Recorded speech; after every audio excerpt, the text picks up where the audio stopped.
Hello and good morning, everybody who has managed to join us. Thank you very much for being part of this amazing journey that we are starting today. My name is Brian Derito, Project Coordinator and Membership Support at ASEC. And as today, as we explore the real purpose of Makerspaces here in Kenya, and also their very great mandate in bringing ideas to life. I would like to, first of all, invite Derek Mugasia to give us a brief overview and also the next step in this part of the program. Derek, if you're ready, I can pass this baton over to you and we can start.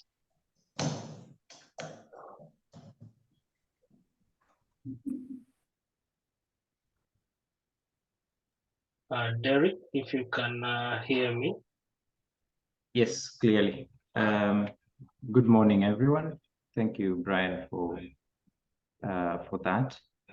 I'm excited that everyone is here. I know more people will be joining us as we continue, but I want us to start so that we are able to save on time. Today, what we are going to be discussing, or what we are going to be do. Sorry, can you hear me? Yes, we can. Okay, I thought that's Brian saying something. So we want to look into the issue of makerspaces. All of us that are meeting here today, most of us, at least, I know there are some that may not be within the ecosystem, but most of us that are meeting here today are from within the innovation and entrepreneurship ecosystem. And this is a very diverse ecosystem. It has a lot of players. It's very extensive.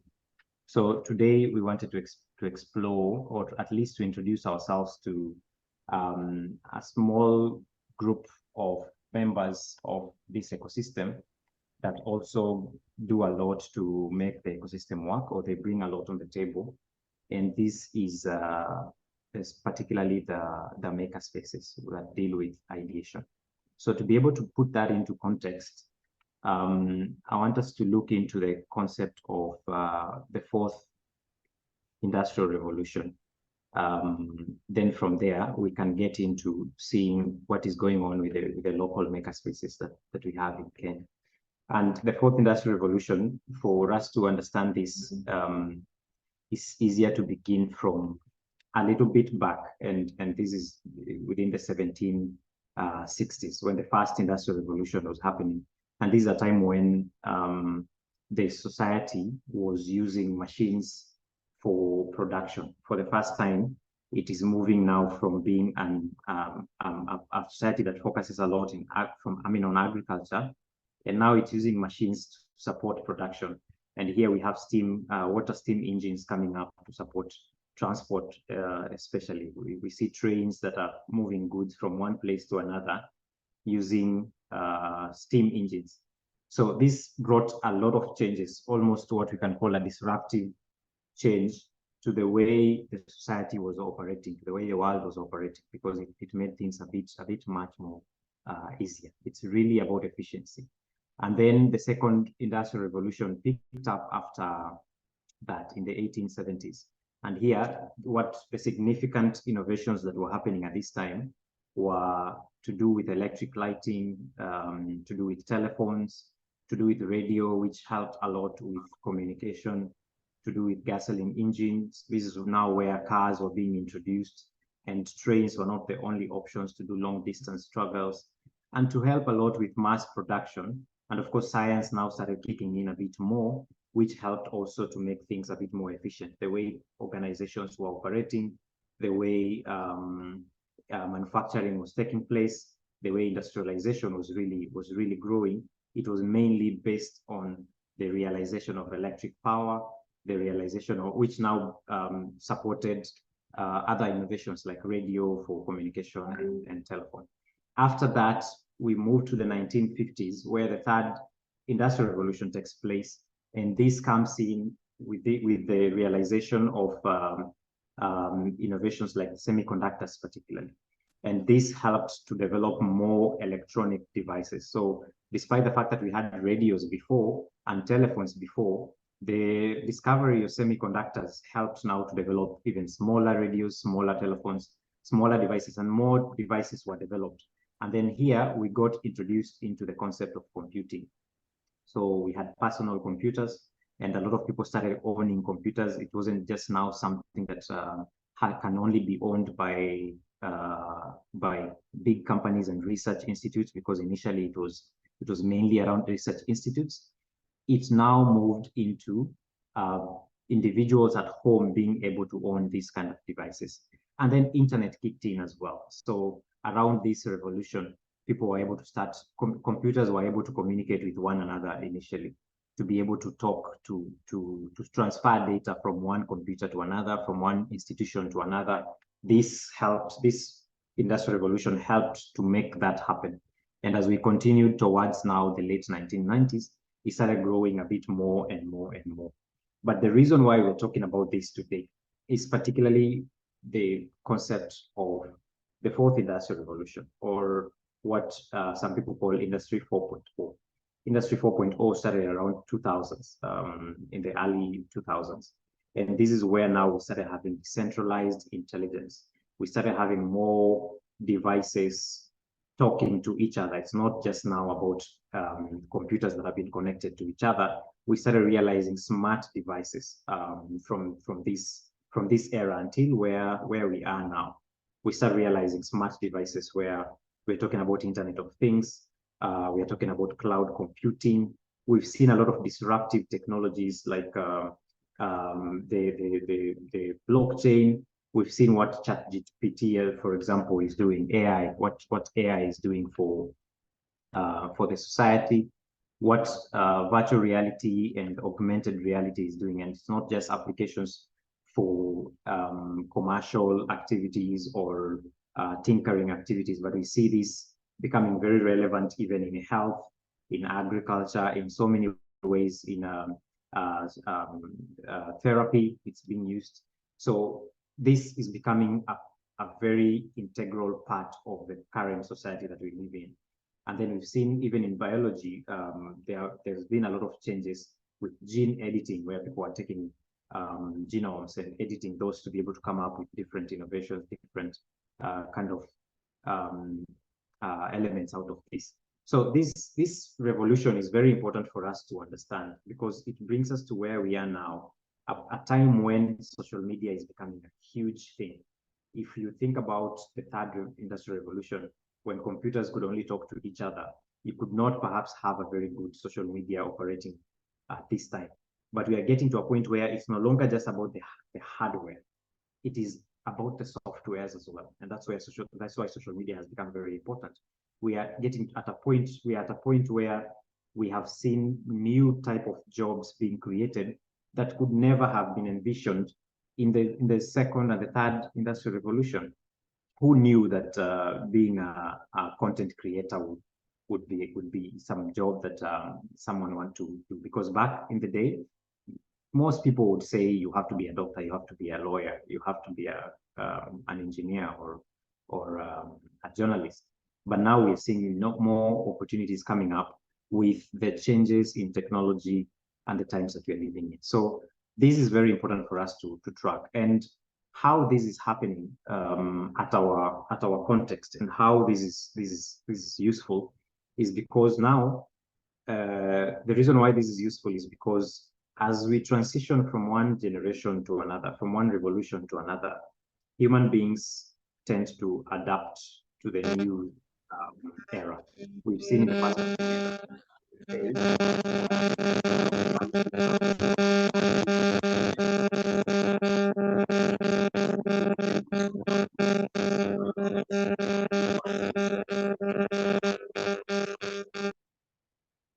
okay, we might be losing jobs because there are new changes, there are new technologies that are coming up. But observing what has been happening from the past, we've seen people changing a lot and adapting to the new technologies that come in. So how we're doing that right now is through certain spaces that we'll be talking about today, that we'll be looking at today. there is this component of digital fabrication that has become a very important element of the fourth industrial revolution. And this is really about saying, in the past, we've had bigger industries producing products for everyone to be able to utilize.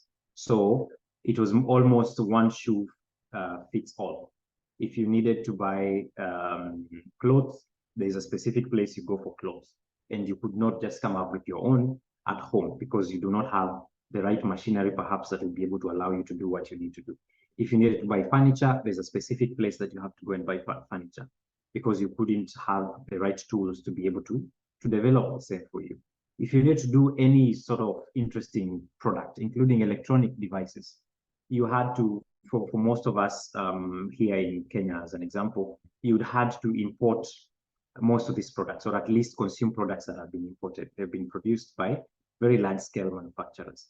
But we've gotten to a point where we have this concept of digital fabrication, which is a way of making use of digital data to really just control fabrication processes. When I talk about fabrication here, I mean manufacturing. So we've gotten to a point where you can sit at home, design the product that you want to see, the one that expresses who you are, one that you think you reflects who you are, and you can send this perhaps to a place where you can have this product made, or you can go to a place and make this product yourself, learn how to do it, and you make it. And you'll find there machines that can be able to interact with the digital sketch that you have done and develop these products. Then from there, they can be even packaged in lightweight, because now there are unique ways to do production that won't require necessarily to have nails and glue and other things to put it together, if we use the example of furniture. And you can still be able to assemble this at home. So this component of spaces where this kind of activity happens is what I want us to be looking into today and interrogate a little bit, or maybe just get introduced into, for us to be able to understand how it works. So this revolution, this fourth industrial revolution, has come up, or has resulted to something that came to be called the Maker movement. And Maker movement was really a social movement. It's a social movement, but it's technology-based social movement, where you find these people who are interested in making things by themselves, or learning how to do these things by themselves. And they come together, they create small groups, and they learn from each other. They tinker a lot, they learn by doing, they make experiments, they blow things up, they fix them again, but they continue learning, and that way they develop more things and a bit faster as well. They're able to test even products. So this again came with the concept of open source. So most of them would start creating designs that they can be able to share across. And if you notice from this slide here, I said you can get some of these files even online. Some of them do not have to be designed by you. So they came up with items that they can be able to share across without necessarily having restrictions to say, this one I have to patent, this one is only belongs to me, but they only ask for recognition. Then, of course, these applications now move across, and most people are able to develop items that they think reflects who they are. So these spaces, or this movement, works a lot with prototyping. And here, they develop small models of the ideas that they have. They develop small models of the ideas that they have, or products that they want to see out there. After these products have been developed, they use these products to test their assumptions, their design assumptions. They use these products to validate their design assumptions, because they are with that kind of product, they can take it to a client and find out whether this client will be interested to use it or not. And of course, from the feedback they get from the client, they can be able to refine the design until they have a finished product that can now go to market. So within this context, you find a concept that we call rapid prototyping, where you can literally walk into a space in the morning, have some ideas, draw these ideas on a computer, work with some softwares, connect that computer to a machine.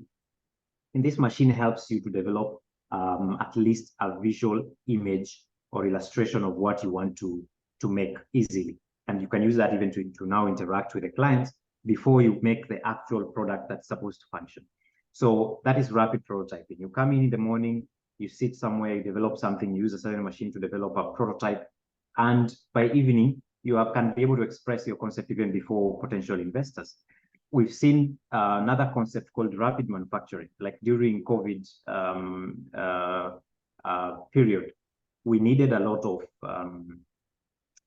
items for health response, at a health level. And Makerspaces, these hacker spaces, the Fab Labs, these spaces came together. They started developing these things within the local context and distributing them to their local hospitals or places where people needed these things. So it decentralized how this kind of production would work, and this became a very integral part of the current society that we live in. Why? Because now more people have power in their hand to develop the solutions that they want to see. As I finish this introduction, what really is the point around this kind of movement? The point is, one, personalization. That one shoe does not fit everyone. One solution that worked for the company X will not fit for company Y. A solution that works for a community in a different country will not necessarily fit in the community that we have locally. We've seen the way right now flooding is affecting most of the parts of the country. A solution that perhaps worked in a country that does not experience flooding as much will not be able to work here. So we want to be able to figure out ways to personalize the solutions that we need based on the unique problems that we have. And that also includes, at a very personal level, the items that you want reflecting who you are. Number two is to democratize production. And I've given an example of how COVID-19 worked, with people producing face shields from their own backyard, and people producing face masks and a lot of other things to be able to respond. So we democratize production so that people can be able to produce a bit more and a bit faster without necessarily having to wait until this kind of production is done, let's say, in China and other places. The third element of this would be about economic transformation. And this is very important because when production has been democratized, when more people can be able to produce, then that becomes their way of expressing value. They bring more value to the market.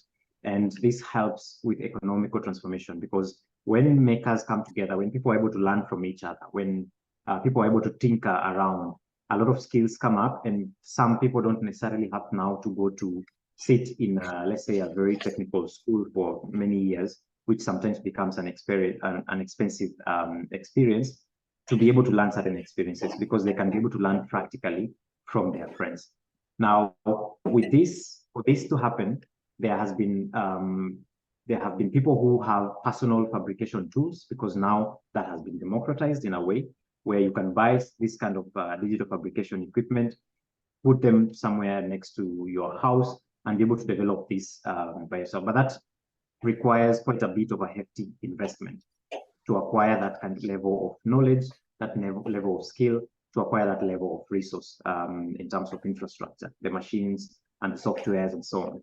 Then there is the concept of shared fabrication spaces. And here you find a place where all these things have been put together. And then now anyone can be able to access this space, can be able to utilize it to just make what they need to make. And they go away with the idea that they wanted to develop, not necessarily the machines that they found there. They also go away with skills that they found in this place. So if someone wants to be able to iterate a certain product, to develop it a bit further, they come to a space like this that is open for more.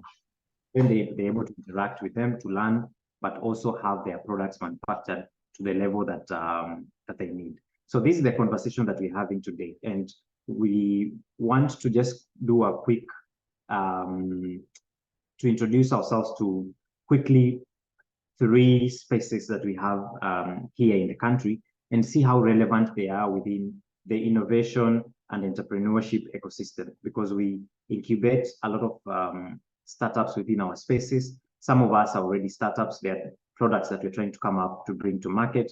These products have to be refined.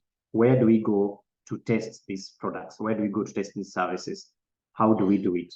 Is there a place we can find this infrastructure, knowledge, skill, expertise from a crowd-funded kind of methodology, and still be able to propagate our ideas a bit faster? So that's where we want to begin our conversation from today. And we will start by visiting a space in Kisumu called Fablab Winam. We'll start there. We see what they are working on in Fablab Winam. Then after that, we will also visit another space in Lamu. It's called IOME 254.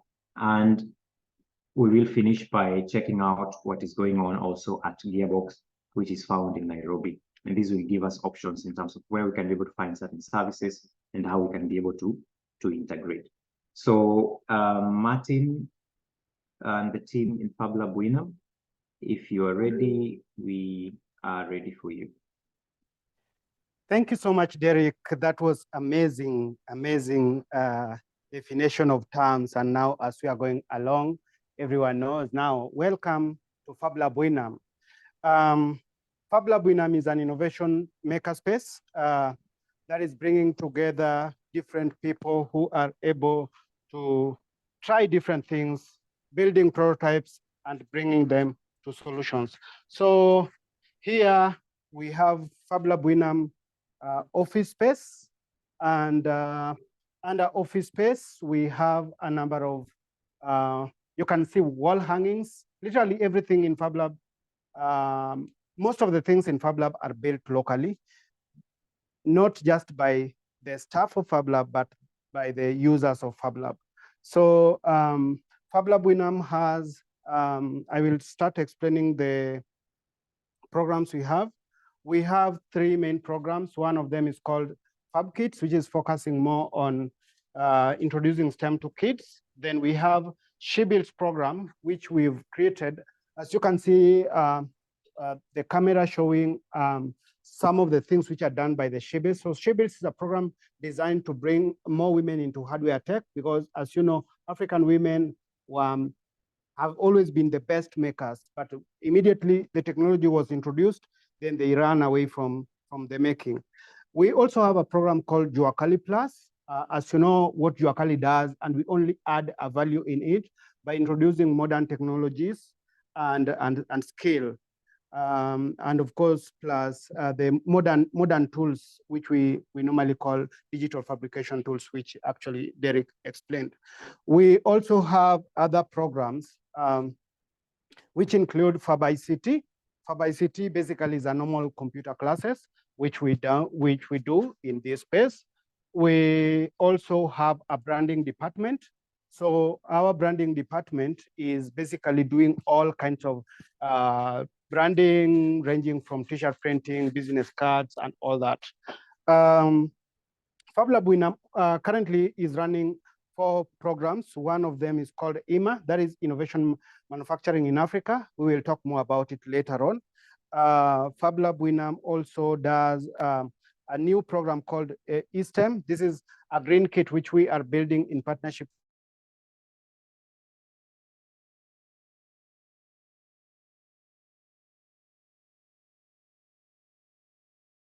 Sorry about that. We are introducing hands-on STEM for kids in schools, and we are building solar kit, which we are going to show you. We will talk more about it maybe later. We are also running another program on research and development by GIZ Make IT, and that we are going to work on building a certain machine. So Fablab Winam has main machines. We have 3D printers. We have laser cutter here. We have vinyl cutter. This session is the printing department. We have a precision milling machine for making circuit boards. We have this machine here for it's a heat press. And then let's move to, sorry about that.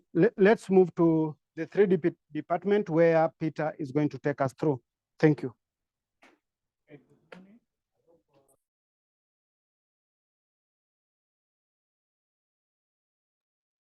Sorry, Peter, we can't hear you.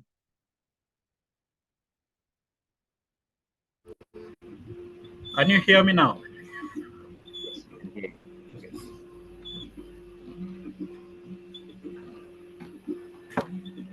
Hello, good morning. Hello, good morning, Peter. Please Yes. carry on. Yes. I'll I'll take you take you through through what what we do we in do in 3D. so So here we here we do do rapid prototyping, and I'll give you one example of the major product that we have designed here. These are smart door lock, and one of the clients came through for us to make for him a sample, since one of those that he had broken down.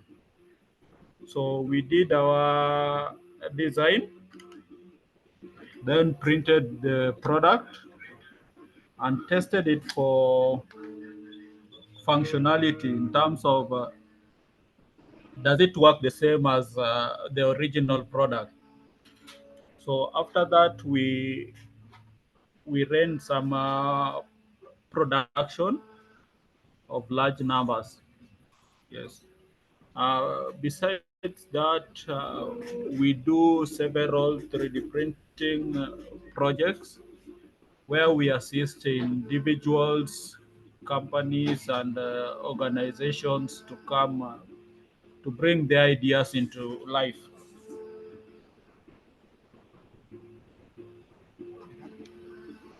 Uh, uh, there's, there's, there's some products that we have been able to produce here under the RESA project. And as you can see them, these are writing aid that assist kids who have a problem in holding pens. And these are mail bones for surgery exercises, so that the surgeons can know when and where to drill holes when attaching broken bones. With again, we have some models. These models were made for a certain institution to give out layout. As you had seen Martin going around, I hope you saw the layout. So all of these were done in this space with an intention of bringing ideas and layout of a company or an organization to life. So I'll pass you through to Rabin.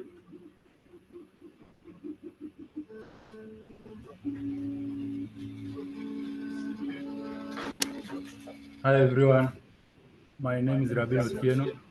I'm in the electronics department at Fablab Winam. And here we have various equipment, electronic equipment. Like here on the shelf, we have a DC power supply and a function generator to be used for testing circuit boards in terms of prototyping. Then on the bench here, we have various projects. One of which is the microcentrifuge project. We have a microcentrifuge prototype. And as you can see, the casing was 3D print, was designed and 3D printed locally here. And the electronics are also locally integrated, then programmed. And it is able to display the RPM on the screen, which you can control using this knob. And I forgot to add, a microcentrifuge is basically an equipment used in medical laboratories to sort out the specimen and mix the reagents. So you need to be able to spin them at certain RPM for you to be able to get the separation that you need. Again, here we have a robot that we use for STEM training. It's a spider model, and the parts have been 3D printed again here, and the electronics integrated locally. So you can control it using your mobile phone. It is connected via Bluetooth, hence you can control it using your smartphone. Other than that, we also have a sensor kit, which contains some of the components that we use on electronics. We have a circuit board here, which has been soldered. It was designed and produced using the precision milling machine. And again, here we have various kits that we use for STEM training. This is an example of a robotic toy car that we use to train people. It has various components like a sonic sensor and a color sensor. So you can program it to perform a variety of tasks. Other than that, we have an IoT project here. It's a smart house model that is fitted with various sensors. So for example, you can program it so that it can be able to detect if there's an intruder within the house, and the alarm will go, it will turn on the alarm or activate the security system. We also have a soldering station here with a soldering gun and a controllable station and soldering wire. We also have simple flashlights that we use for STEM trainings. This one used to introduce young kids into STEM, basically electronics engineering. And it's basically laser cut wooden designs, and you can connect the LED and the other few components using the copper sheets. Yes, so that's all for the electronic bench.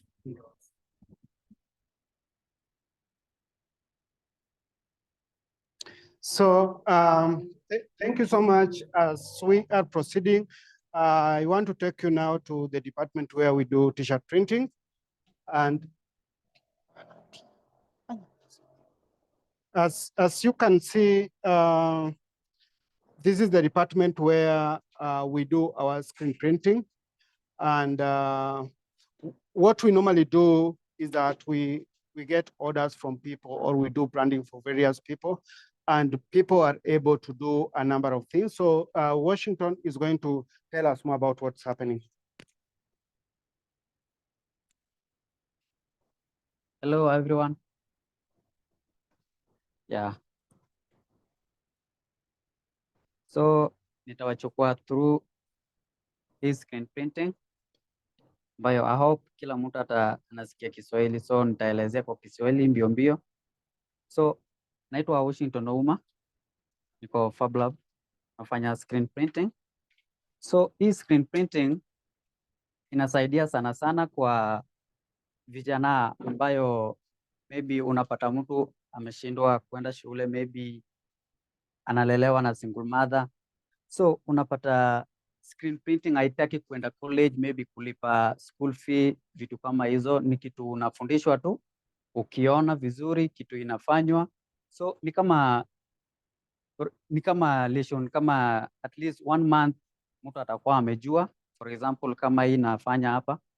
So unapata kama designing pia ni rahisi. Kama mimi natumia screen printing. Alafu na design through Corel. So Corel pia ni rahisi. So unapata mtu ameshindwa kwenda shule ama ni single mother, hakuna vile anaweza fanya. Tunawachukua kama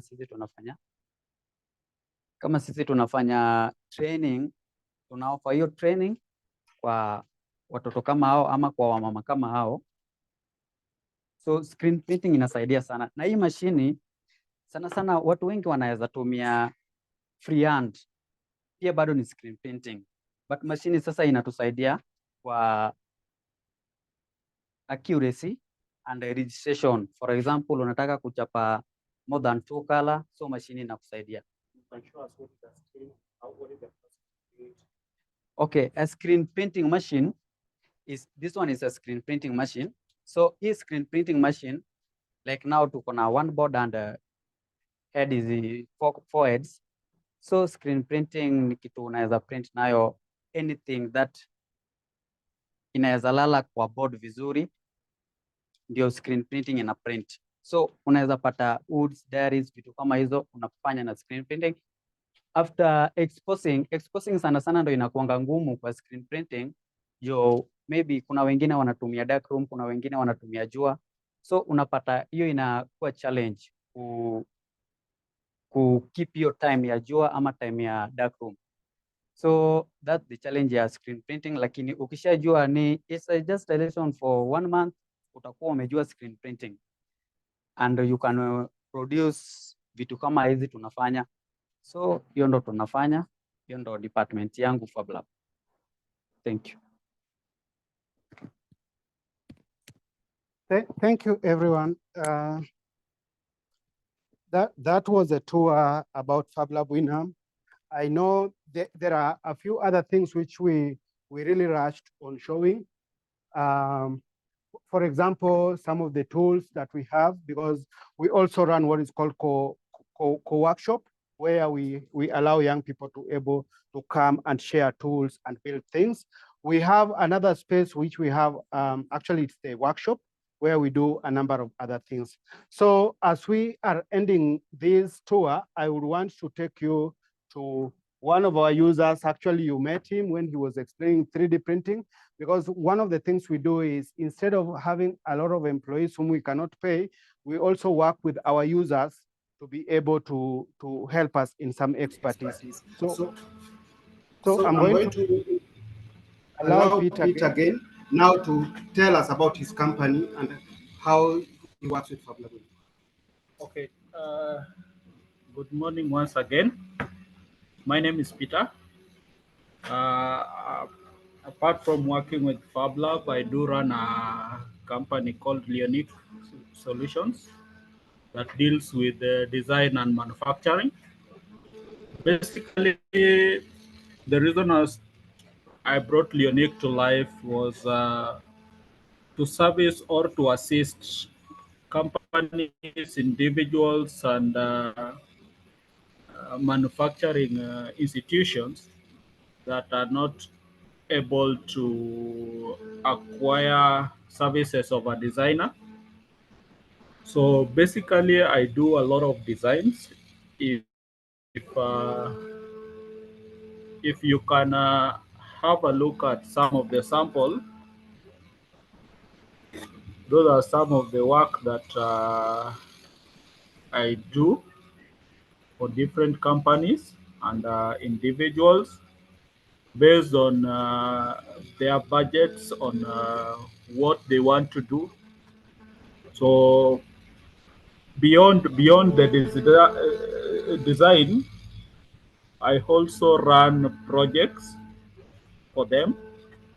So one individual or organization can give me a project. I run it from an ideology to a finished product. So what I deliver to them is a functional product that they are looking for. Yeah, thank. Okay. Basically, I liaise with Fablab Winam a lot because as per now, my company doesn't own any machinery, but with the help and collaboration with the Fablab Winam,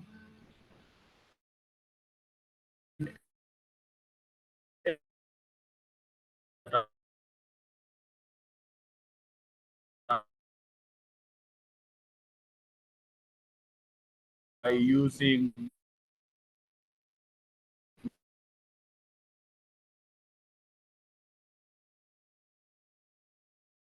Peter is just one of those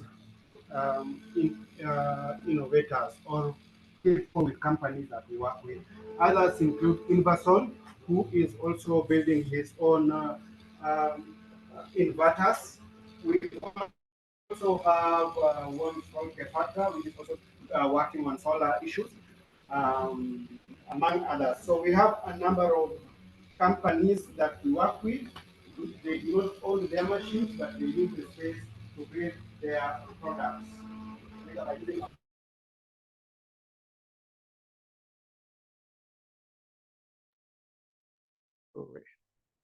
Thank you so much for now, and I'm hoping that I will join later. Thank you. Excellent. Thank you. Thank you very much, Fablab Winam. That's amazing. For anyone who has questions, comments that you want to put across, feel free to write those on the chat. and then we'll be able to address them as we go. We want to switch gears and move to Lamu now,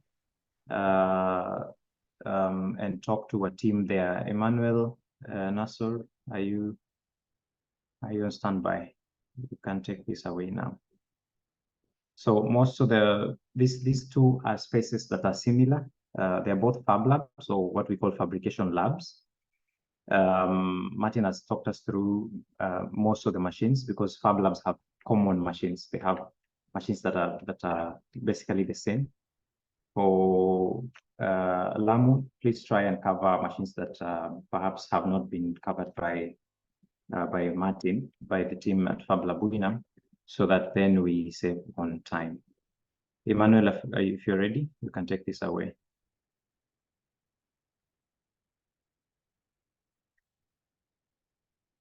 You're on mute.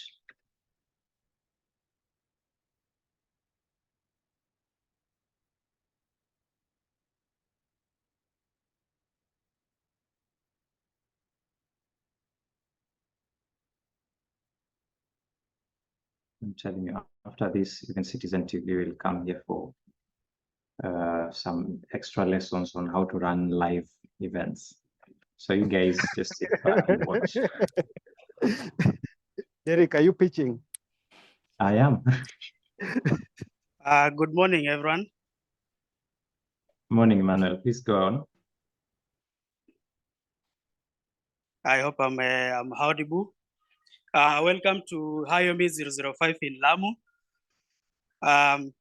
It is IOMI 005 is a community-based innovation lab operating on humanitarian context. We are based in Lamu and Kenya Red Cross Society. And the main purpose of the lab is we have activities and operations which aim to keep youth productive by engaging them into hands-on skills, prototyping activities, and small-scale manufacturing, therefore making them to be able to generate income on their own. The space also offers facilities whereby the youth, the artisans, innovators, and researchers are able to come in, do prototyping of their ideas and innovative solutions, explore different methodologies of building up and coming up with so many innovative solutions for the community. Therefore, promoting what we are calling resilience at the local level, localized approach to resilience, whereby people are able to make their own thing. Because the main purpose of Makerspace is to make sure that the communities is able to make almost anything. And with that, we have different machines and programs that we run at the lab. And all these enable us to be able to train and prepare the youth for the future by making sure that they have different skills, starting from entrepreneurial, making, design thinking, all those activities that we are here. And now, this is one of the spaces which encompass the IOMI 005. We call it the CNC workshop. What happens here deals with computer-controlled cutting, whereby all the things that the youth envision, they design them on a computer and then do cut using the computer numerical control machine, as you can see here. And you can also see some of the youth here are trying to cut something, led by one of our successful CNC certified operator, Mr. Ken. But we are not talking about Ken today. I want to show you what these youth are able to do using this technology, because the machine is able to cut down what we call man-hour. Now, Lamu, when you visit Lamu, you will see all these interesting doors that are carved by hand. A sample of this door will take you six months to be able to do a double shutter. But now using our machine here, they are able to design. Once the design becomes a digital file, so they can use it for how many times they want, meaning they can do mass production of the design. Changing the design and making a small scale of the version becomes so easy, because it's just a matter of scaling it down to get the size that you want. But now that cuts down the time, because with this one, you're able to do it in 2 or 3 weeks for that. Now, talking about the ability for them, because now what I'm going to show here is prototypes that different innovators have been generated. And this is the last one of all the prototypes that we have here. It was made yesterday by an innovator known as Lali Shari. And as you can see, all these florals, traditionally, one will have to cut this using either jigsaw or chisel, taking a lot of time. No repeatability as you're doing it by hand. But using the technology, they're able to explore different versions because they just design it on computer. And after that, put it on the machine, hit the cards, and they're able to join it easily and assemble it so quickly. You can also this one is a decorative tray. The interesting thing that I like about this is because using the technology, we are doing what we are calling changing gender roles. And what is happening is the only obvious thing that we have on this CNC is the computer mouse.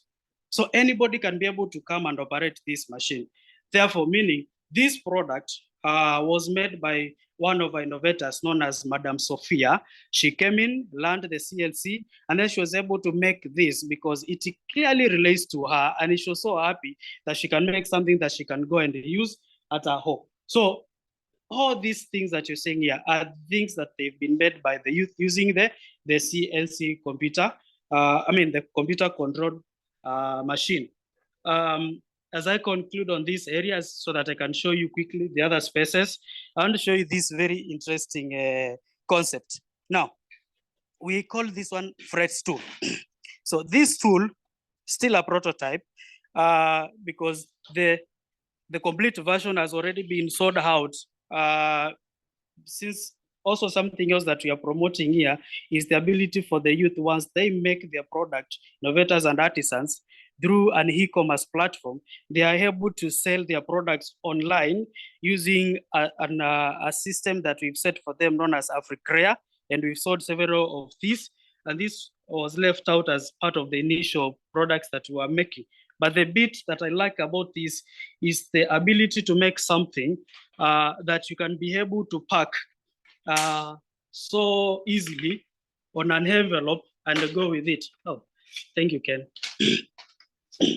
You see, so you have this as a product, but when you buy it, Ken will just pack it for you under something little like this one, and then you can put it on your pocket. Nobody will even know what you are carrying.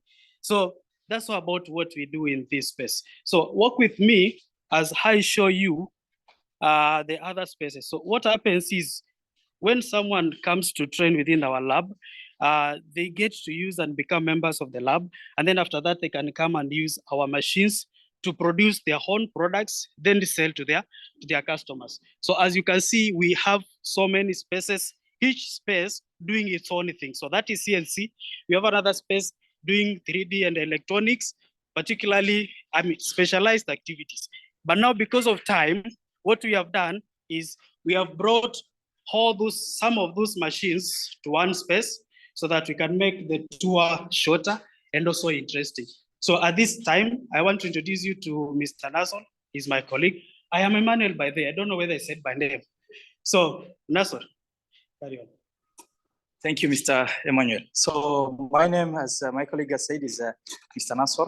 I'm an engineer by profession, I'm mechanical. I'm also a facilitator here in IOME 005 Innovation Lab. As I know right now, you are eager to see what other machines do we have here in IOME. As you saw the CNC machine, which is a big machine that cuts any design that you want to intend. But also over here, we have other machines such as the laser, vinyl cutter, 3D printing, and so many other machines, just like the ones that you saw with Fablab Winam. But the question is, what makes them different? It's not in the machine, it's in the innovators' capabilities to design the products that they want. So over here, we have our colleague, Abu Bakar, who currently right now, he is doing sort of name tags. So this is a local tourist company that wanted to do sort of branding. So as you can see, this is a sort of a branding product that he or she can use it to wrap onto the bags of the tourists. And then over the back, we utilized engraving so that we can write their names of those tourists whose bags are being taken over to the hotel. So this is one of the applications of the laser engraving machine that we can use. Also over this side, we have some other big projects that we are able to accomplish. Like for this is a branded name tag. Whenever you have events, we can also use laser engraving machine to do name tags that you can showcase during your event. Like for us, Kenya Red Cross, we did have a Pan-African Conference, a large international organizations. And speaking of circular economy and blue economy, we are trying to look for sustainable materials. So instead of printing on plastics and they are going to erode the environment, we can have these branded wooden recyclable laser engraved name tags for your events. So these are some of the applications of the laser engraving machine. And with the advantage of the laser machine, it can do on a variety of materials. It can range to acrylic, leather, aluminum, and so many other materials. Over here also we have another product, which we call it a puzzle. So this is a puzzle that we were intending to take it to the special schools, whereby these special schools, the learners don't learn A, B, C, D like the rest of the others. They don't learn A for apple, B for boy. They learn by playing. So like for this puzzle, we have A, and then they get to match with the A. And then finally, when they complete the puzzle, they get a reward at the end. They get to realize, oh, I have assembled an elephant. Also, we can use same engraving machine to do sort of like QR codes that one, instead of getting into a hotel or a restaurant and perusing through the written materials, they can just scan on the QR code and it will take them digitally and get the menu online. Speaking of digitalization, this is what we all do with the applications of the laser machine and many more. As you can see, you can have your branded business tags where you can place your pens, where you can place your business cards, and so many more. Much of that, we also have vinyl cutter, but from the vinyl cutter, also we teach youth about graphic design. We teach them how to do sort of, how do you design proper art? How do you design from scratch into the idea or the concept that you have in your head? And with the design, you can also vinyl cut it and have it. Like for me, I really like this design, whereby this shows that for us as makers, it's not a one thing. We need a collaborative mindset, whereby when you come and you, me, I'm here, we will be able to integrate all these mindsets together and be able to accomplish more. So through the graphic design program, they can also translate their art into vinyl art that they can place on wherever place that they can. Also over here, we also teach 3D modeling. Like over here, we are having SolidWorks. And by the way, we are having, I personally am a SolidWorks associate. Emmanuel is a SolidWorks professional. So also we offer these services to our youth and also to the external world. So whenever you need your design to be made, we are here for you. And in here, we also impart that knowledge to others. Like over here, we have Lali, who is currently designing an incense burner, whereby he designed the larger version. And now he wants to scale it down into a smaller version. So through the design process of using SolidWorks, he will be able to translate that into a smaller model and fabricate it using the CNC machine that we have or the laser machine that is available.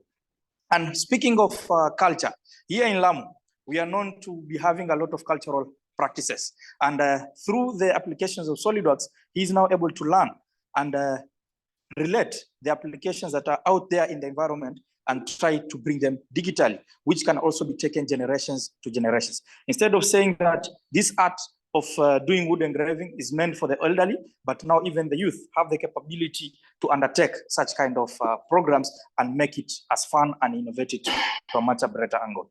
Also, speaking of 3D printing, we have a variety of projects that we have been able to accomplish using the 3D printer. Like over here, you can see my great-grandfather, just kidding, by the way, the Albert Einstein.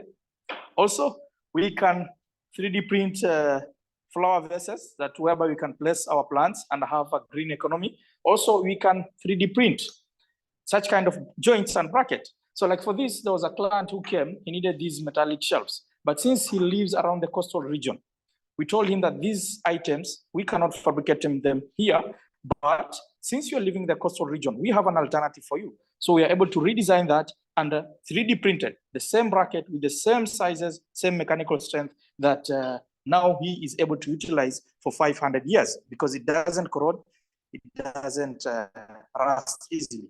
And with the plastics, they can use it much more. Because of time, I know it's a lot of projects that we have been able to accomplish, but just like the way I say, the machines are just an aid for us to produce our ideas into reality.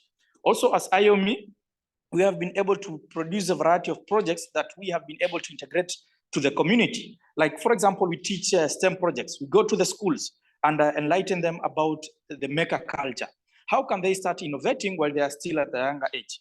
So over here, we are able also to integrate the laser machine, the 3D printing machine, into making robotic items, into making things that they relate well in schools.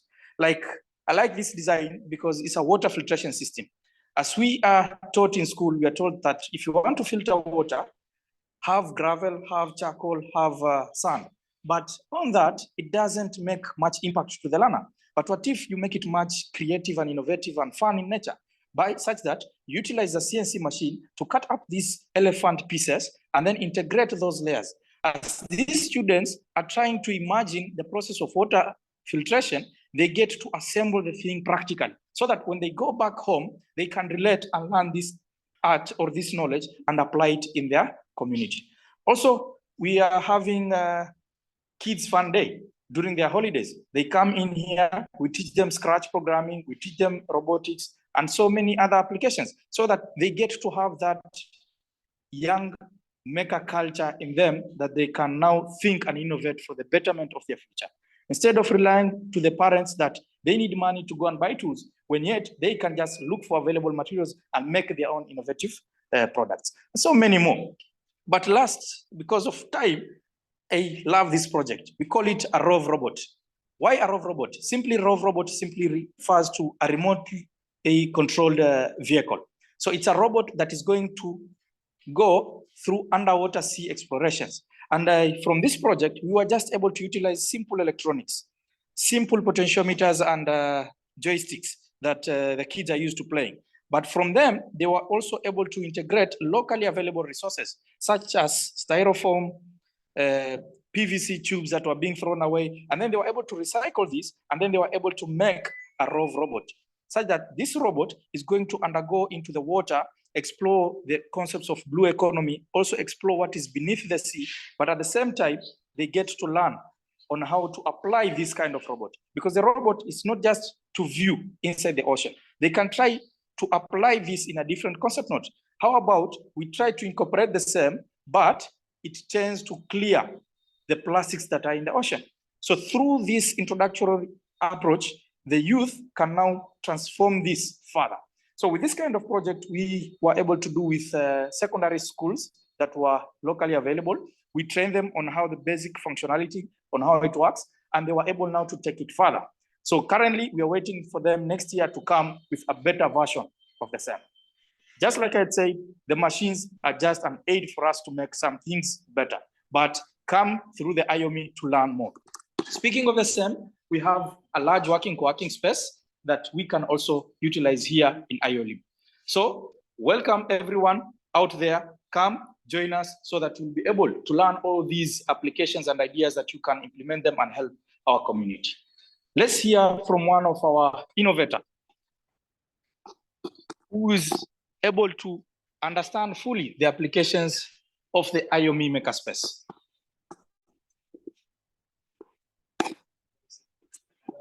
Hi, Jose.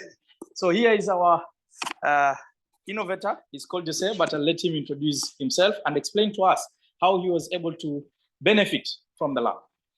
Thank you, Jose. Hello, my name is Joseph Shege.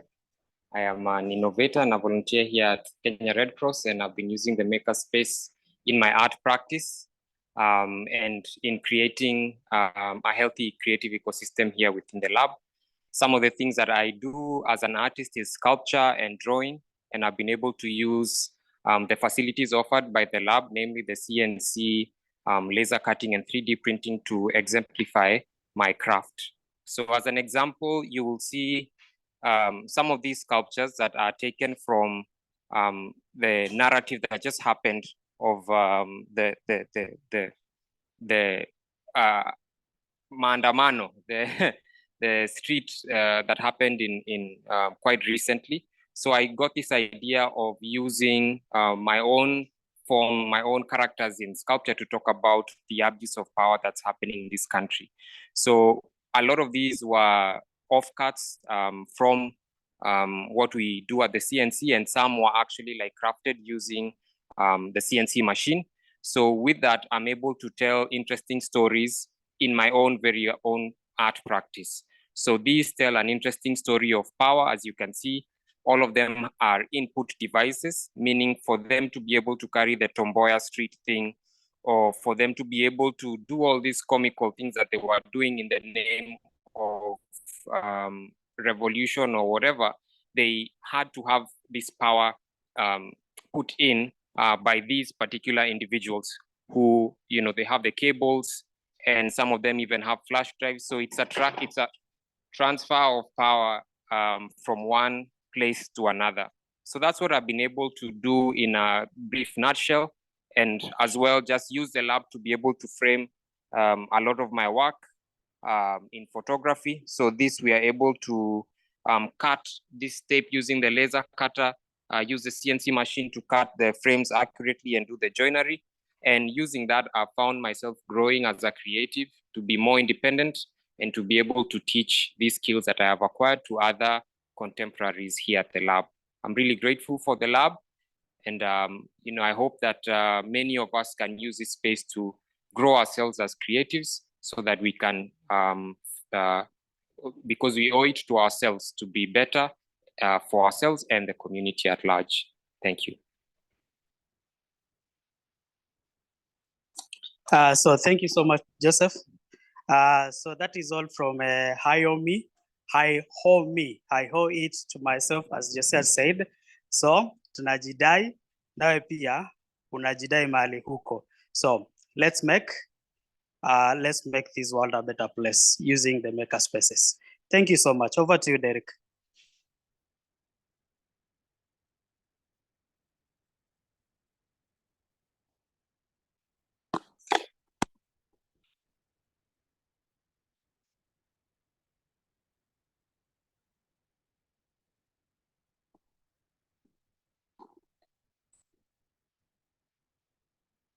So I think what I didn't mention is that IOME has two spaces. One is in Lamu, IOME 005, and one is in Mombasa, IOME 001. That is the newest baby in the block as well. And in Mombasa, we are still setting up, but we've started doing a few things. So one of the projects that we've not talked about is this one. It's a microscope, 3D printed digital microscope. We are making this for schools. The idea is that instead of having, you know, one microscope, one I went to, 3 to 5 microscopes that are being shared by almost, you know, 45 learners. Here, you're making a digital microscope that can be plugged into a TV screen, and then one microscope can be used for the entire class. So the point is that if it breaks, since most of the parts have been 3D printed, then the students just need to be sent perhaps to a makerspace to be able to repair or fix that microscope. If it breaks as well, maybe the physics club or whichever club that they have that has learned this skill can be able to repair those microscopes. So this is a project that we're also doing to produce more of these digital 3D printed microscopes and send these to schools for clinical, for testing of how the structures are working right now, to see which parts perhaps are breaking and so on. Then we see how to improve that. 3D printer has already been talked about.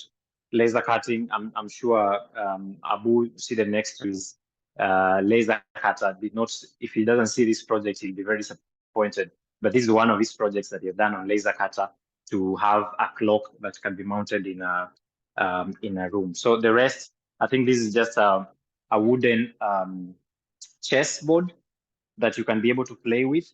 And the interesting thing is that the pieces, it breaks into pieces, and these pieces, they plug to at the back of the board, so that then you can't actually lose them when you want to put them away. So again, innovation in different ways with the products that we have. I want to switch this over. I think that was just rapidly wrapping this side of things. I want to switch this over now for us to be able to see what is going on in other places. We started by Kisumu, and that's almost the western side of the country. We have moved all the way to the coast, and that is Lamu, and we've seen what is happening in Lamu. As I'm speaking to you, I'm in Mombasa, so I've just shown you 2 or 3 things because we are trying to wrap this up. If you want to see more, of course, you should come and visit. But I want to switch gears and go to the city of fresh water and other nice things, the very city of the country. And in that place, you'll find Gearbox. So we have a few things today. Gearbox has a few commitments. They could not be able to do a live tour at this specific time, but we have something that we can be able to see just to understand what also goes on in Nairobi. In case you're wondering, I'm in Nairobi, where do I go? I'm not in Mombasa, I'm not in Lamu, I'm not in Kisumu. How do I find these kind of resources? Gearbox is also in Nairobi, and you can access that kind of facility to be able to see this. So Brian, if you're ready with a clip from Gearbox, I think it would be great for us to see it now, even as we come towards the conclusion of this conversation. Meanwhile, if you have any feedback, if you have any questions, please put it on the chat, and then we'll tackle it towards the end of the program. All right, thank you very much, Derek. So putting up the video right now, and let me know if you can see my screen. Yes, we can see it. All right, so in innovation and adaptation of technology, with more youth now showing interest in turning ideas into action. There is a rising demand for digital devices like smartphones, and with it, increased demand for the component hardware parts. More ventures are coming up to supply the 70% of computer hardware needed for the local IT market. One such venture is Gearbox Europlacer, a partner of Gearbox Pan-Africa Network, manufacturing printed circuit boards, or PCBs. When Dr. Kamau Gashigi founded Gearbox in 2011, the idea was to bridge the gap between knowledge acquisition and turning ideas into reality. He set up a factory from where young engineers actualized their ideas. There's a gap between what they're doing at the universities and industry. The main link is preparing people for jobs. But in terms of the ideas that both students and faculty members may have for products that could be very valuable in the marketplace, there's very little facilitations. There are very few ideas that have come from Kenyan people's minds that are in big formalized factories. Many of the products are those that are coming from outside. Targeting the ever-growing tech space in Kenya, Gearbox opened up space for Gearbox Europlacer, a venture that makes printed circuit boards, mostly referred to as motherboards for electronics. When you're doing electronic circuits, the interconnections between the different systems of the board are done on a PCB. For a typical PCB, it starts with design, which is done on a computer, then fabrication. So fabrication is the conversion of the bare PCB into the raw materials that will go into the line. So the raw materials for the line is a bare PCB, and now the components. Paul says they chose to partner with Gearbox Kenya because of their hardware capacity and the Gearbox Academy that churns out engineering minds to be tapped into. What we are manufacturing here is fit consumption for Africa and beyond. For you to work in this facility, you need to be an electronics engineer. Yes, because here we do design, fabrication, manufacture, and deployment. Also, after-sales services like support, firmware updates, and all. He says Gearbox Europlacer started slow, but more and more Kenyans are now embracing its PCBs as demand for more tech devices soars. Our country has not been an electronics manufacturing culture. So this is just beginning to happen, and because there is an explosion in the hardware space in the country, this line has seen growth since its commissioning. It has seen steady growth with time. More clients keep coming, and the space for electronics manufacturing is opening up. Kenya is considered as the Silicon Valley of Africa. So most of the innovations in Africa are coming from around Kenya. Gearbox Europlacer's biggest advantage is the ability to serve diverse customers, as Kenya's market is more innovation-driven rather than in volume. The average out throughput for our machines is 15,000 components per hour. There is a whole bunch of people with different innovations, but their volumes are low. So this line is ideal for such an environment because we can be able to serve the many different customers.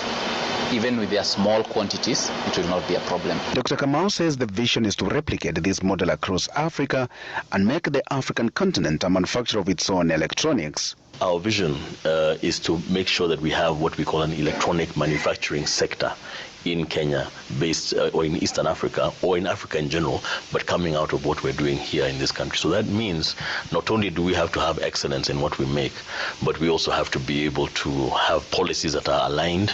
Edward Chea, Made in Kenya, Citizen TV. Made in Kenya, brought to you by Equity. Open a savings account today to achieve your...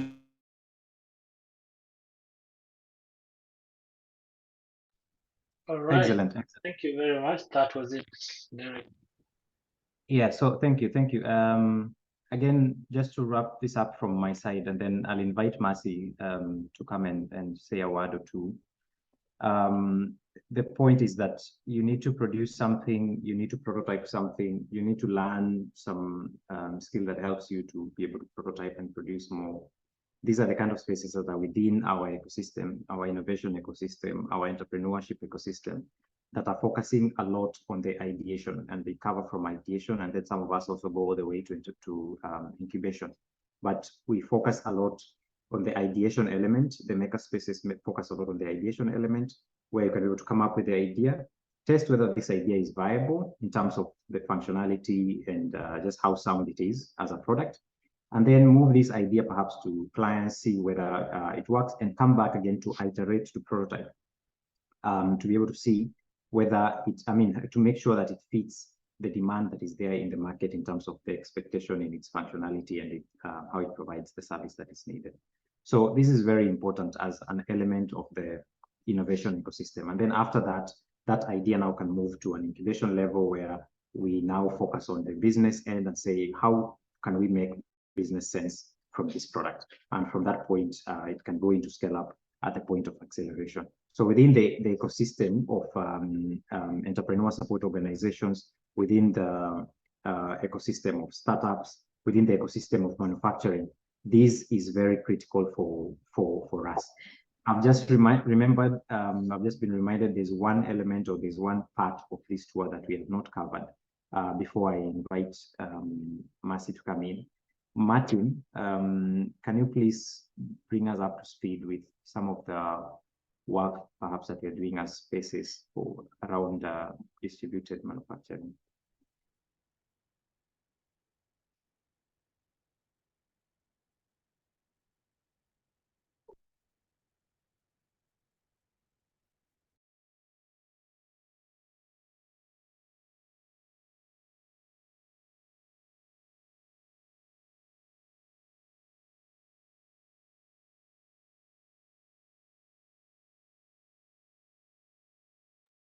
You're on mute, Martin, if you're trying to speak.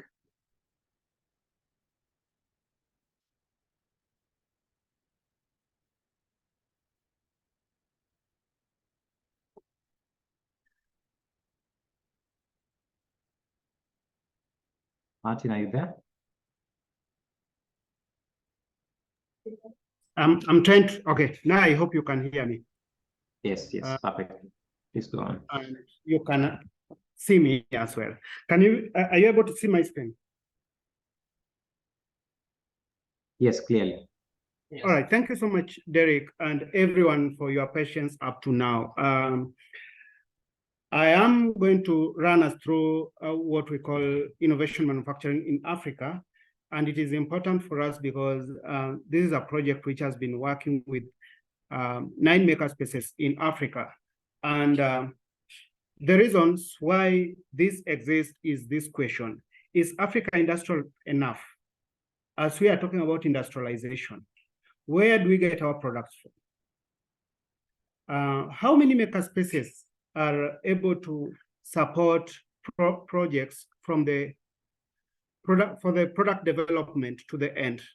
You know, many times, for example, the different incubators are able to incubate as innovators until they are able to build their products. But when you come to hardware stuff, the story is a little bit different, because in hardware stuff, when somebody has a problem, or if you do a mistake in your idea, then it means labor is lost, material is lost, and basically money is lost as compared to probably if you are working on a project which is software based. Now, RISA, which is Research and Innovation Systems for Africa, has funded distributed manufacturing to help innovators, to help makerspaces to be able to build on common indicators. Because for the longest time, you would ask us, show us what you are doing, show us how you are impacting the community. It was very difficult because probably someone comes, you 3D print for them a piece, or you design for them, and that is it, because you might not have the might to do the whole process. And so the innovation manufacturing in Africa, which is run by distributed manufacturing and funded by RISA, has been able to enable these 9 makerspaces in Africa to be able to try out some of the things and show that it is possible that they can be done locally.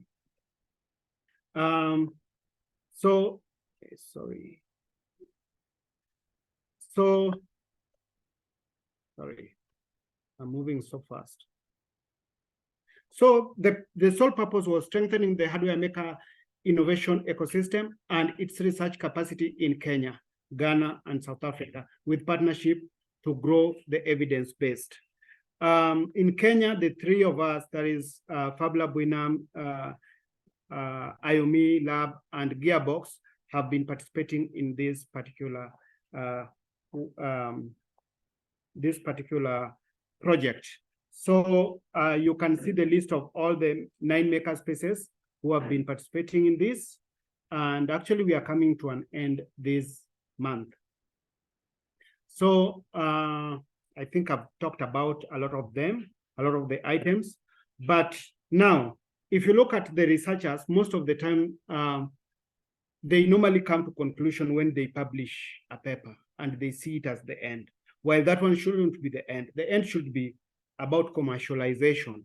And that is one thing which this fund has really helped us to do, to be able to work on the research, try it out, and move it to the production. And finally, you can now take it to the market. So there is a research capacity and impact tracking, there's distributed production and business models.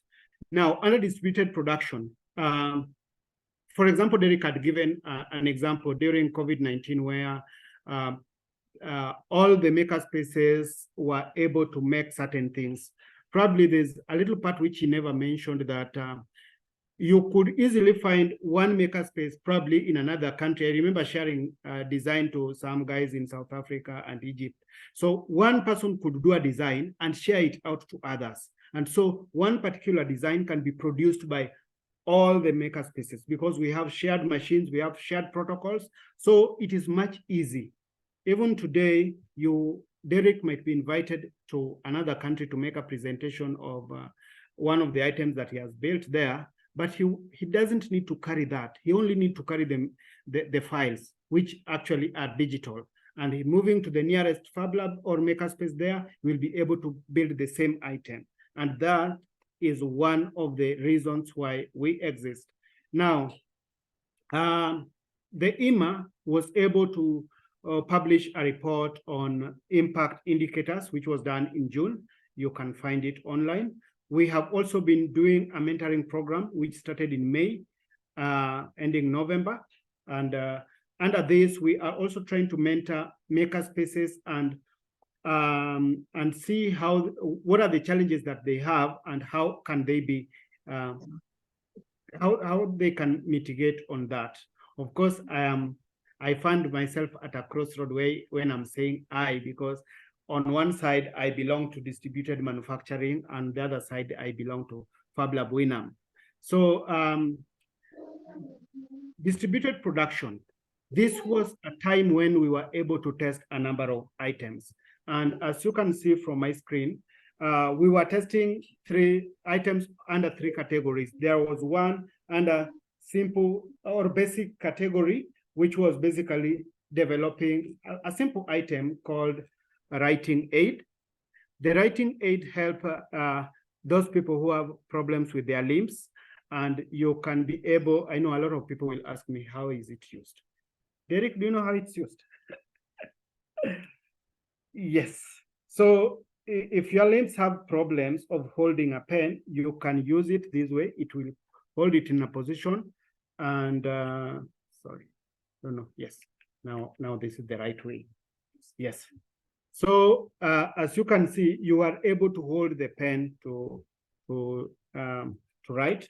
So all these 3 items, I'm going to explain one by one, but all these 3 items were done not by the makerspaces themselves, but by the users of the makerspace. So this is the gist. This project was able to help us incentivize our users by giving them tenders, and then they apply for those tenders. They get selected, and they are able to come back to the makerspace and hire the machines, because one of our business models is hiring out the machines. So they are able to come back, hire the machines, do the production, and again, at a later stage, they are also able to pay the makerspace to quality inspect those items. And by that, both the innovator or the user and the makerspace able to make money out of it. And this one was also helping us to test a number of business models that work in makerspaces. So our users were able to get tenders and then use our space with our machines to produce the items. And then we inspect the items. And now, actually this week, most of us are now distributing these items to hospitals and laboratories and other centers which have people with disabilities.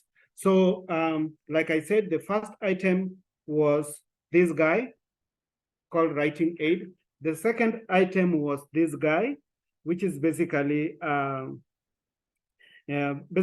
test tube rack. You go to laboratories, you get racks where test tubes are put. So this was done using a laser cutter machine. This was done using a 3D printer. And then we have this other guy, which is called, this was the third level. First level was basic, second level was simple, and third level was complex.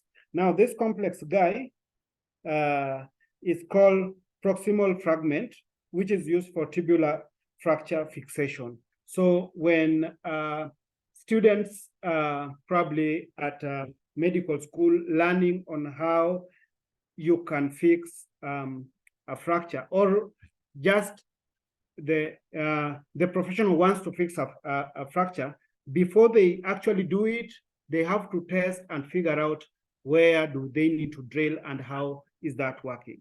So the intention of this was basically to allow makerspaces test some of these things with an ease without fearing that you are going to lose money if it doesn't work. So we were able to test this and also empowering our users to be able to produce. This was helping us in testing if we are able to produce and if our users are also committed enough, and also help us in building policies as well as quality measures.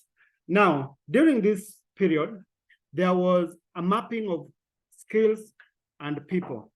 So people and their skills have been mapped so that at any given point in time, of course, this one we were having what is called Maker Passport.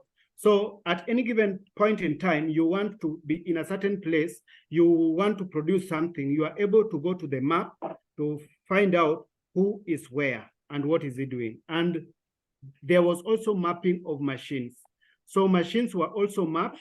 So you have an item, you want to you want to use a particular machine. Let's say you find yourself in Nakuru and you want something to be 3D printed. You just go to the map, look at which are the locations with 3D printer, or which are the locations with this particular skill to help me out. So those are some of the things which were done through this project. And lastly, there was business model. There was also testing of different business models using open catalog for business models, and these are going to be online. So Makerspaces, actually globally, Makerspaces have been struggling to find business models that work for them, because you want innovators to work there, but you also want to make money. How do you make money? So a lot of interviews were done by a lot of Makerspaces around the world, and some of the best working business models were found and shared. And so from that, people are able to customize according to their needs. So this is a project which has run for 1 year, and we have been able to answer a lot of other questions which have been a challenge to us. So thank you very much. If you have any questions, I am here to answer.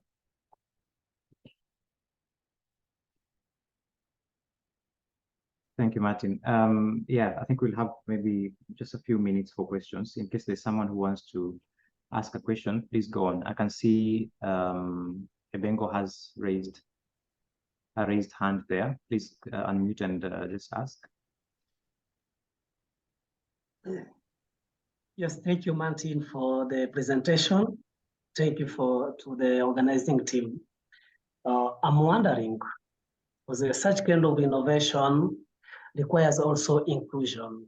And if we go to the national politics now, we have to include different category in the innovation system.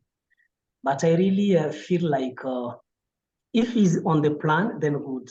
But if not the plan, please can you, in your business model, add the inclusion of refugees in such kind of opportunities?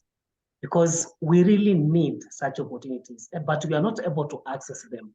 We may be able to deliver such kind of service, but we are not well empowered. And the meeting people like you can also assist us to sustain the program in our community. Please. Yeah, thank you so much. Yeah, Derek can handle this very well because his organization is key in humanitarian issues.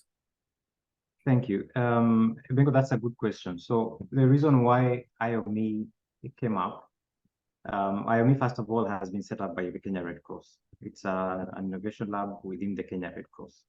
And the reason why we set up IOME was particularly to be able to address issues like this. So if you notice, we set up the first lab in Lamu, and you may know that the coastal region, most of the coastal region struggles a lot with issues like drug and substance abuse, conflict. You hear communities fighting with each other. A place like Lamu has been marginalized in the past for many years. So there's slow development with compared to most other counties. So we set up the first Fab Lab there. And then now this year we've set up the second one in Mombasa. And the reason why we did that in Lamu is particularly because of the kind of things that you're trying to say, to be able to address or to provide access to these kind of tools to communities that perhaps do not have that access or need other alternative ways to be able to get skills or to be able to express their ideas, to be able to express their business concepts. So we've set up in Lamu, we've set up the second one in Mombasa, and I said the brand is called IOME 254 because we want to be called across the entire country.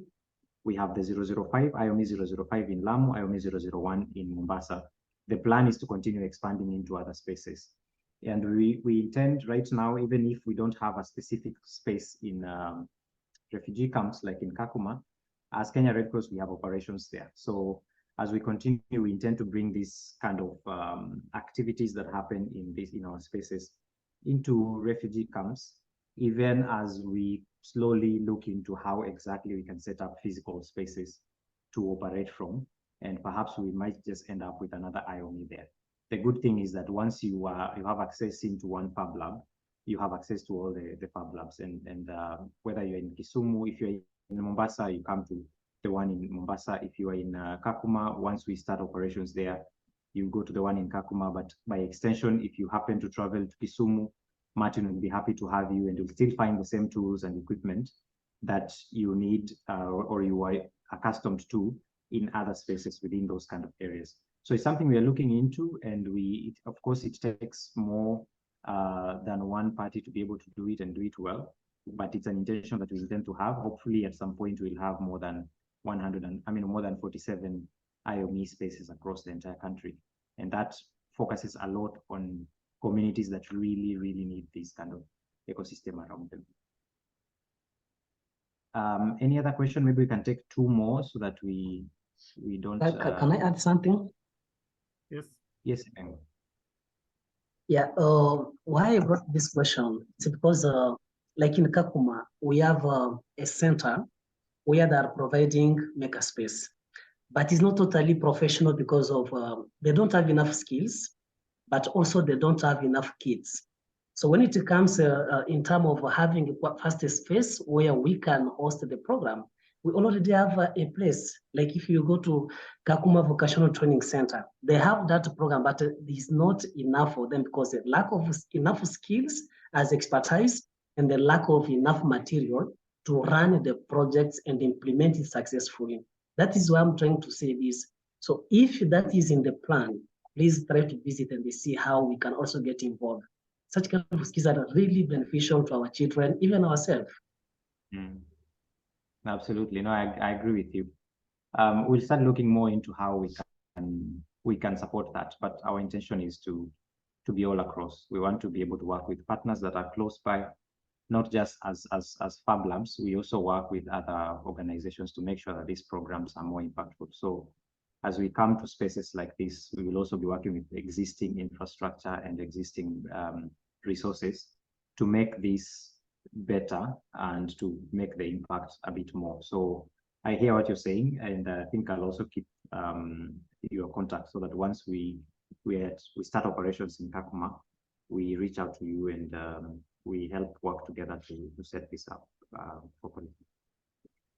And maybe just to add something, one of the roles of makerspaces and Fab Labs like us is that we need to grow others. So if we get an opportunity of coming, run trainings for you and making sure that you can get bare minimum to start running some activities, the better. Because when we grow in numbers, remember in Kenya, we are just 4. And actually we are 3 or 2. So because we have University of Nairobi Makerspace, which currently is temporarily closed, and then we have Gearbox, we have IOME Lab, and we have Fablab Winam. So and Kenya, like I said, we are importing almost over 90%. And these are the places where people can build things. So if we can build more of these places where people can build things, and we can have a lot of cottage industries coming up, then even our government, we can push them to stop buying from outside. Why would they even buy furniture from China when it can be done locally? Yeah, so we need more spaces to come up. Thank you. Thank you, Martin. There was a question about contacts. I have shared email addresses for Fablab Winam, for IOME 254, and for Gearbox. So in case you need to reach out, you need to visit, please feel free to write an email to those addresses that are there, and then we will be able to organize for you to be able to access these spaces. I have seen a question around where we are located. The one in Kisumu has been responded to by Naomi. Fablab Winam is located at Africa Talent Campus, slightly past Orongo, Nairobi Road. So please visit that so you can be able to see physically how the space looks like. In Lamu, if you happen to visit for any reason, it's getting towards the holiday season. So if you're going there to Pigambizi or whatever it is that you want to enjoy yourselves, have some mandafu, then pass by Hindi. There's a town called Hindi. You will find IOME 005 there. If you're in Mombasa, we're very close to the CBD, around a neighborhood called Kizingo, right opposite the NEMA offices. So feel free to visit us. But again, you can also just check the spaces up on Google Map you will see exactly where they're located, either IOME 001, IOME 005, or you write Fablab Winam or Gearbox, you'll see exactly where we are physically located. I don't know if there's another question before we, so that we don't leave anything out, but otherwise we have those contacts there in case something has not been addressed. We can be able to have that on the side. I want to invite Mercy. So before I close, my name is Derek Mugasi. I'm the coordinator for IOME, but I also serve and work with the Association of Startup and SME Enablers that have enabled us to have this also working very well and bring all of you together. I work within the board as the focal person for the fourth industrial revolution sector within that board. So I'm really privileged to also have our CEO here, Mercy Kimalat, and she, I think, can be able to bring this conversation to a close for us. This is just the beginning of many conversations that we are going to be doing moving forward next year, especially. So just expect to be hearing a lot from Fablab Winam, to be hearing a lot from IOME, to be hearing a lot from Gearbox, because we will be organizing activities like this so that we share a bit more on very specific subjects, perhaps. If you're interested on any specific subject that goes around fourth industrial revolution, I mentioned a few, but you know there's a long list of those. We will be talking about this kind of subjects. So if there are specific ones that you're interested in, feel free to share with us so that we organize for the same. But otherwise, just keep an eye out, because we will be coming to you again to say, now today we're going to be discussing maybe even the fifth industrial revolution, or to just really churn out where we are right now and how these spaces are operating, or the skills that are within that are relevant. Martin, I've seen your hand up. Just quickly before Martin comes in. Yes, quickly before Madam Mercy comes in, I just want to inform the team that next year Fablab Winam will be hosting the Fab Academy training. So anybody who is interested to learn more about digital fabrication, which Fab Academy is normally a training which is done by Fab Foundation through an organization called Fab Academy, and it's run virtually, but students have to sit in local Fab Labs to when the training is taking place, and you do practicals on which you have weekly projects to accomplish. Thank you. Thank you, Martin. Mercy, karibu sana. Mercy is the CEO of Kenya Association of Startup and SME Enablers. Karibu, please talk to us and then close the meeting. Thank you so much. Thank you so much. I think you all deserve a round of applause to the entire team. I mean, wow, that was such a wonderful coordination that happened on the ground, and really actually give us an in-depth look into what really happens within a makerspace. So a makerspace is not just the pliers, the tools, and the woodwork that we're seeing, but there's real innovation happening in there. And I'm really honored to have been also a participant in the same session. And also learn like what you do. So as we wrap up, I just want to really anchor the conversation around what we do as ASEC and who we are, and even why we decided to actually host this session with all of you, just to see how we can support not only the Innovation House, but even looking at how we can support the different startup communities and even SMEs by linking them to such relevant spaces. So allow me just to give a quick overview of who we are and really why this is important to us. So ASEC stands for the Association of Startup and SME Enablers of Kenya. We're founded in 2018 by different founders of innovation hubs, and by innovation hubs, or what we term as entrepreneur support organizations. Those include incubators, accelerators, makerspaces, like the one you've just seen. And also we're looking at university incubation centers and even corporate centers. And really our goal is to converge all these different entrepreneur support organizations under one umbrella body, and to actually support them increase their impact, at the same time also supporting their startup and SME communities. Our vision is to be the voice and support of startup and SME enablers in Kenya, and also beyond, to really advance entrepreneurship as a key driver for economic growth, but also using entrepreneurship to elevate and also empower people socially. If you look at some of our pillars as what actually governs us as ASEC. We have 4 key pillars. One of them is on policy and advocacy. And by here, we really look at what actually makes a thriving and enabling ecosystem environment. And by that, we now go into the nitty-gritty details about looking at the policies that are in place, looking at the regulation, looking at the compliance measures, and then capacity building all our members to be aligned on that to ensure that also entrepreneurs are able to comply. The second one is looking at collaboration, whereby as an ecosystem builder and nurturer, we actually forge partnerships that are for the good of the ecosystem. And that's looking at corporates, academia, government, policymakers, looking at funders, looking at all type of stakeholders within the ecosystem. And then now when we have those kind of partnerships, we now devolve all the programming, the events, the funding, and even the different opportunities down to the network who now disseminate that to the community of entrepreneurs.